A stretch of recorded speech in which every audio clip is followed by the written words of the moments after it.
Welcome to the slop farm. Enjoy the video. You begin by parking level, setting the brake, and placing wheel chocks. This prevents movement. Once done, run the engine 5–10 minutes to warm oil so it drains faster and more completely. Make sure to shut the engine off and remove the key. Position a drain pan under the oil pan, wear gloves, and loosen the drain plug with a wrench. Turn slowly so you don't strip threads. You're starting the flow. Control it and keep fingers clear of hot oil. Once the oil is draining, remove the drain plug and let gravity do its work until only a slow drip remains. This ensures most contaminants leave the system.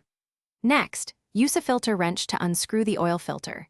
Twist slowly because used filters often hold hot oil, and check that the old gasket comes off with the filter to avoid double gaskets. While it drains, inspect the drain plug and pan for metal shavings or damage, and replace a crushed or cracked plug gasket before reinstallation.